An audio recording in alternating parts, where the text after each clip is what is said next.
नमस्कार दोस्तों, आप देख रहे हैं लाइव पल्स न्यूज और मैं आपका होस्ट। आज हम बात करेंगे एक ऐसे तनावपूर्ण हालात की जिसने पूरे दक्षिण एशिया में हलचल मचा दी है। अफगानिस्तान और पाकिस्तान के बीच हुई खूनी झड़प ने न सिर्फ सीमावर्ती इलाकों को दहला दिया है, बल्कि कई बड़े सवाल भी खड़े कर दिए हैं। इस झड़प में 5 पाकिस्तानी सैनिकों की मौत की पुष्टि की गई है, जबकि अफगान पक्ष की ओर से हताहतों की संख्या को लेकर चुप्पी बरकरार है। लेकिन यह संघर्ष सिर्फ सीमा तक सीमित नहीं है। इसके पीछे दशकों पुराना इतिहास, कूटनीति की नाकामी और क्षेत्रीय राजनीति की पेचीदगियां छिपी हुई हैं। इस रिपोर्ट में हम आपको लेकर चलेंगे उस जगह पर जहां गोलियों की आवाजों ने एक बार फिर दोनों देशों के संबंधों को खतरे में डाल दिया। हम जानेंगे कि यह टकराव कैसे शुरू हुआ, कैसे फैला और आगे इसके क्या परिणाम सामने आ सकते हैं। तालिबान सरकार की भूमिका क्या है, पाकिस्तान की सेना का रुख क्या है, चीन, अमेरिका, भारत और मध्य एशियाई देशों की नजर इस पूरी घटना पर किस तरह है, और सबसे अहम, क्या यह तनाव एक बड़े संघर्ष में तब्दील हो सकता है। चलिए सबसे पहले चलते हैं उस इलाके की ओर जहां से यह झड़प शुरू हुई। पाकिस्तान और अफगानिस्तान के बीच लगभग 2600 किलोमीटर लंबी सीमा को डुरंड लाइन के नाम से जाना जाता है। यह सीमा हमेशा से विवाद का विषय रही है। अफगानिस्तान ने इसे कभी औपचारिक रूप से स्वीकार नहीं किया, जबकि पाकिस्तान लगातार इसे अंतर्राष्ट्रीय सीमा मानता रहा है। पिछले कुछ महीनों में इस पूरे इलाके में कई बार तनाव देखने को मिला, लेकिन ताजा झड़प ने हालात को बेहद गंभीर बना दिया है। स्थानीय सूत्र बताते हैं कि झड़प की शुरुआत एक चेकपोस्ट को लेकर हुई। पाकिस्तान की सेना ने सीमा पर एक नई चौकी बनाने की कोशिश की, जिसका अफगान सीमा बलों ने विरोध किया। पहले दोनों पक्षों में मौखिक चेतावनियां दी गईं, लेकिन कुछ ही देर में हालात गोलीबारी तक पहुंच गए। दोनों तरफ से भारी हथियारों का इस्तेमाल किया गया। पाकिस्तानी मीडिया के मुताबिक इस भिड़ंत में उनके 5 सैनिक मारे गए और कई घायल भी हुए। हालांकि सरकार की ओर से आधिकारिक बयान बेहद सीमित और सावधानीपूर्ण है। अफगानिस्तान की ओर से कोई स्पष्ट बयान नहीं आया, लेकिन तालिबान के कुछ स्थानीय कमांडरों ने इसे रक्षा में की गई कार्रवाई बताया है। उनका दावा है कि पाकिस्तान बिना अनुमति के उनकी सीमा में घुसने की कोशिश कर रहा था। वास्तव में ये इलाका लंबे समय से तस्करी, आतंकवाद और अवैध आवाजाही का अड्डा माना जाता रहा है। पाकिस्तान का आरोप है कि अफगान जमीन से टीटीपी यानी तहरीक-ए-तालिबान पाकिस्तान के आतंकवादी घुसपैठ करते हैं और पाकिस्तानी सैनिकों पर हमला करते हैं। तालिबान सरकार पर यह भी आरोप है कि वह इन आतंकवादियों के खिलाफ कड़ी कार्रवाई नहीं कर रही। वहीं अफगानिस्तान की दलील है कि पाकिस्तान अपनी नाकाम आतंकरोधी नीति की विफलता को छिपाने के लिए सीमा पर तनाव पैदा करता है।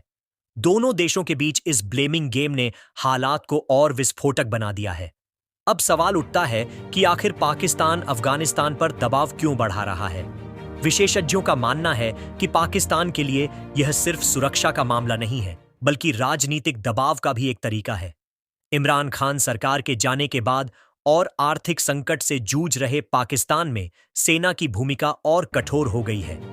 पाकिस्तान चाहता है कि तालिबान उसकी बात माने, टीटीपी को रोके और सीमा प्रबंधन में सहयोग करे। लेकिन तालिबान का कहना है कि वह अपने देश की संप्रभुता से समझौता नहीं करेगा। दूसरी ओर अफगानिस्तान में तालिबान सरकार अंतर्राष्ट्रीय स्तर पर मान्यता पाने के लिए जूझ रही है। वह नहीं चाहती कि पाकिस्तान की छाया में रहकर अपनी छवि और कमजोर करे। पिछले कुछ महीनों में अफगानिस्तानी नेतृत्व ने कई बार साफ संदेश दिया है कि वे पाकिस्तान का पिछलग्गू बनने को तैयार नहीं हैं। इसके अलावा अफगान जनता में भी पाकिस्तान के प्रति गहरी नाराजगी मौजूद है, खासकर डुरंड लाइन को लेकर। इस झड़प के तीसरे पहलू पर नजर डालते हैं, क्षेत्रीय और अंतर्राष्ट्रीय प्रतिक्रियाएं। चीन ने चुप्पी साध रखी है, लेकिन अफगानिस्तान में उसके बड़े निवेश और पाकिस्तान के साथ उसकी करीबी को देखते हुए वह हालात को खराब नहीं होने देगा। अमेरिका की नजर इस पूरे घटनाक्रम पर बेहद सतर्क है। वह पहले ही अफगानिस्तान से सैन्य रूप से बाहर निकल चुका है, लेकिन वह किसी भी तरह से पाकिस्तान को पूरी तरह चीन के पाले में जाने नहीं देना चाहता। भारत के लिए यह घटना बेहद महत्वपूर्ण है। भारत लंबे समय से अफगानिस्तान के साथ अपने रिश्ते को संतुलित तरीके से चलाता रहा है। तालिबान सरकार पहले से ही अंतर्राष्ट्रीय प्रतिबंधों, आर्थिक तंगी और घरेलू असंतोष का सामना कर रही है। ऐसे में अगर पाकिस्तान के साथ लगातार टकराव चलता है तो यह उनके लिए एक और मोर्चा खुल जाएगा। अफगान नागरिक पहले ही युद्ध और गरीबी से टूट चुके हैं। वे अब नए संघर्ष का बोझ नहीं झेल सकते। सबसे बड़ा सवाल है कि क्या ये झड़प किसी बड़े युद्ध का स्वरूप ले सकती है? फिलहाल ऐसा लग नहीं रहा, लेकिन क्षेत्रीय राजनीति इतनी अप्रत्याशित है कि कुछ भी संभव है। अगर सीमा पर एक और बड़ा हमला हुआ या किसी तरह की घुसपैठ का आरोप लगा तो दोनों देशों में गुस्सा भड़क सकता है। पाकिस्तान सेना किसी भी तरह अपनी प्रतिष्ठा को धूमिल नहीं होने देगी और तालिबान भी पीछे हटने को तैयार नहीं दिखता। अब बात करते हैं उन 5 पाकिस्तानी सैनिकों की जिनकी मौत ने इस घटना को और गंभीर बना दिया है।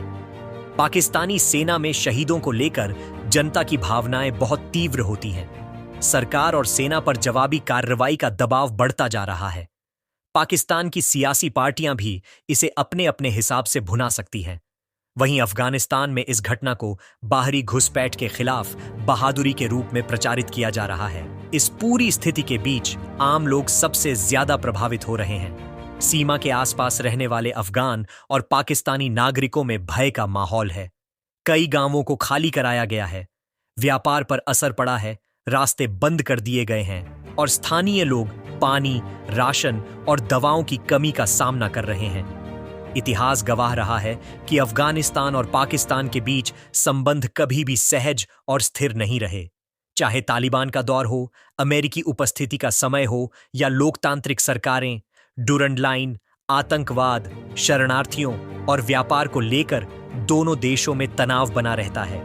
इस बार अंतर यह है कि अब अफगानिस्तान में कोई अंतरिम या कमजोर सरकार नहीं, बल्कि एक हथियारबंद संगठन सत्ता में है जिसके पास अपना एजेंडा है। हमारी इस रिपोर्ट का निष्कर्ष यह है कि मौजूदा झड़प कोई सामान्य घटना नहीं है। यह संकेत है कि आने वाले समय में दक्षिण एशिया में सुरक्षा व्यवस्था एक बड़े मोड़ पर खड़ी हो सकती है। अगर कूटनीति ने काम नहीं किया तो लड़ाई की लपटें पूरे क्षेत्र को अपनी चपेट में ले सकती हैं। फिलहाल पाकिस्तान की ओर से बयान आया है कि वह अपने सैनिकों की मौत का जवाब देगा और सीमा की सुरक्षा को और मजबूत करेगा। वहीं अफगान नेतृत्व का कहना है कि वे किसी भी उकसावे का जवाब देने को तैयार हैं। इन बयानों ने तनाव को और गहरा कर दिया है। अब देखना यह होगा कि क्या दोनों देशों के बीच किसी तीसरे पक्ष की मध्यस्थता होती है या फिर यह तनाव किसी मजबूर समझौते तक पहुंचता है। संयुक्त राष्ट्र, ओआईसी या शंघाई सहयोग संगठन की भूमिका इस मामले में महत्वपूर्ण हो सकती है, लेकिन अब तक किसी ने आधिकारिक रूप से दखल नहीं दिया है। आगे के दिनों में हालात किस दिशा में जाएंगे, यह इस पर निर्भर करेगा कि सीमा पर सैन्य गतिविधियां कैसी रहती हैं और राजनीतिक नेतृत्व क्या निर्णय लेता है। लेकिन इतना तय है कि 5 पाकिस्तानी सैनिकों की मौत ने एक चिंगारी को हवा दे दी है। इस चिंगारी को बुझाना या भड़काना अब दोनों देशों के हाथ में है। फिलहाल के लिए इतना ही। आप देखते रहिए लाइव पल्स न्यूज। मैं हूं आपका होस्ट और वापस मिलेंगे एक नई रिपोर्ट के साथ।